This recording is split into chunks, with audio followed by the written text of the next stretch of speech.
7 Days in Utopia is played to be a golfer's journey into the heart and soul of the game.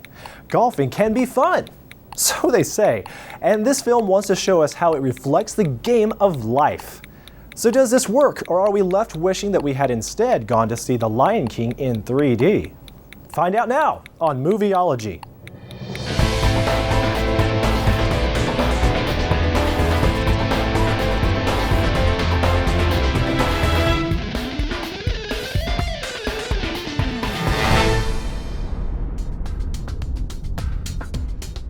This is the story of Luke Chisholm, a talented young golfer set on making a winning career in golf.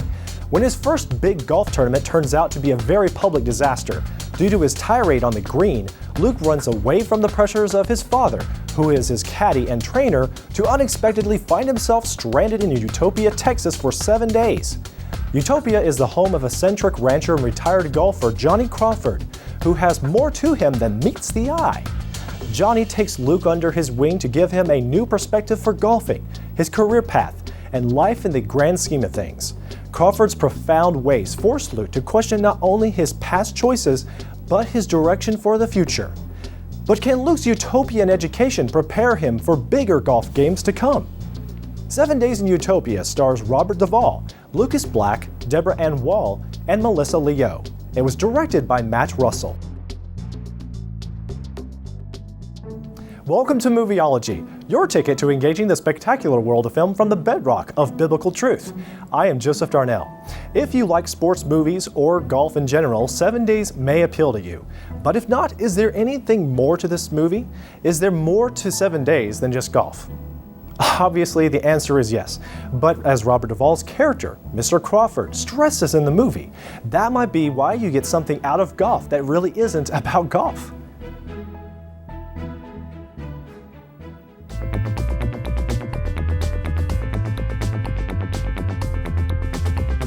"7 Days does seem familiar, and that's because it's very reminiscent of a Karate Kid film, or Cars, or Doc Hollywood. Thus its narrative is very predictable past the opening credits. We've seen these plot points before. This hothead sports pro wrecks his car in a small town. The old, wise man aids the young whippersnapper with sage advice about life and living. Meanwhile, the folksiness of a small town grows in our young man, while the mentor reflects on ultimate values that supersede earthly humanistic success. The young pro is walked through many self-explanatory lessons from this retired Christian golfer, and eventually, the young sports pro is drawn to character and peace of heart as important values that supersede his scorecard. 7 Days is highly predictable and borderline unauthentic in its delivery for these enriching messages. There's more to life than winning golf tournaments for Luke Chisholm, as there was more to life than winning races for Lightning McQueen in Cars. But McQueen's character development is relatively believable, unlike Chisholm's two-dimensional maturation, which is wrought with unlikeliness. For instance, Luke is always interested to learn from the total strangers of Utopia, Texas. Why? Why does he instantly trust them?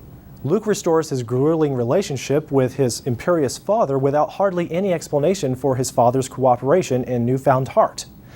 Why? Luke gets to win all the important golf games simply by putting his heart in the right place and applying a little self-control. Really? Even Luke's love interest, the horse whisperer Sarah, is always understanding and patient with Luke's immaturity as she and he come closer together. Luke really isn't all that interesting when you step back and consider his pointless golfing obsession. Why should the Utopians, that is the people of Utopia, care about Luke? I don't really know, and it's merely implied that Utopians are pure of heart. Anyway, 7 Days characters are flat across the board, and some seem superfluous while others are simply underdeveloped, like our leading protagonist and his father, who I believe is supposed to be the antagonist.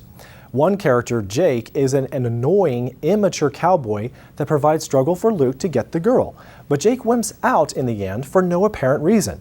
At times, the story feels like a Hallmark card come to life, which isn't a good thing when your movie is aimed to men. And why the folksiness of the town Utopia? The easygoing, comfortable life there is only loving and sunny, but it's altogether unchallenging and lackadaisical. Utopia feels like a grown man's return to kindergarten that ultimately only works at a few moments if you don't spot these juvenile qualities. The mentor and pupil relationship with the primary characters is a bit contrived and formulaic. Luke learns from Crawford and Sarah that life is never the same once you've found the freedom to do what is right, then choose to do what is right. Chisholm learns that he should value character over golfing success. Crawford teaches that with patience, self-control, love, self-confidence, and focus, he'll gain the stuff of prosperity and fulfillment on and off the green. Is that really how it works, though? It kind of feels right, and maybe it's partially true, but American Vision is a biblical worldview ministry. They have some of the best resources for history, apologetics, eschatology, and worldview studies. Movieology fans like you are treated to 10% off all purchases at AmericanVision.com when you use the coupon code Hollywood during checkout. Movieology followers should like Hollywood worldviews and the message behind the movie. 2 excellent books available at AmericanVision.com. If we move past the cliches and ask ourselves if the lessons learned in 7 days are legit, thus maybe transcending the weak film quality, we find that they appear wholesome. That said, these themes and the film are shallow enough that many viewers will deem it chicken soup for the golfer's soul. And that is less than authentically profound. It's easy to interpret the themes in 7 days as humanistic with Christian influences, like when Crawford stresses to Luke that you must see it, feel it, trust it.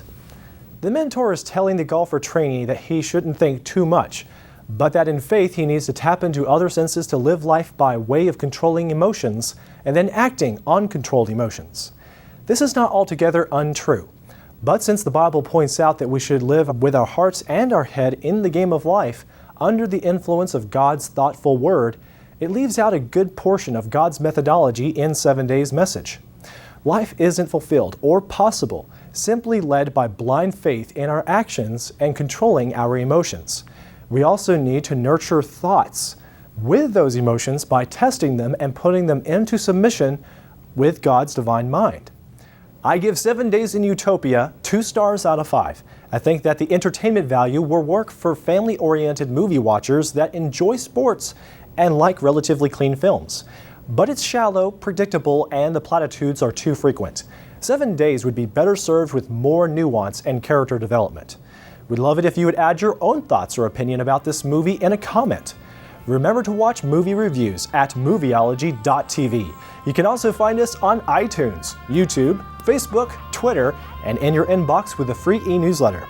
If you want to write us, you can do so at info@Movieology.tv. I'm Joseph Darnell. Until next time, thank you for watching Movieology. Our first journey into the heart and soul of the game. The teleprompter froze.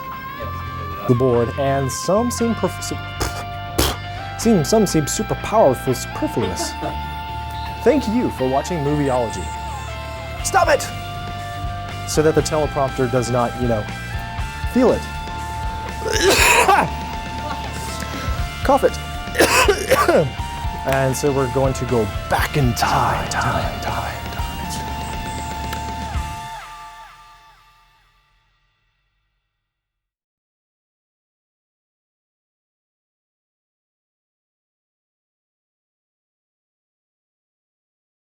Like that. Yeah, and so I've seen some commercials that feel like the spirit of 7 Days in Utopia, and they're usually stuff for like Prozac. I mean, it's minus the warning at the end that this is bad for your health in the event that it could cause brain damage and stuff,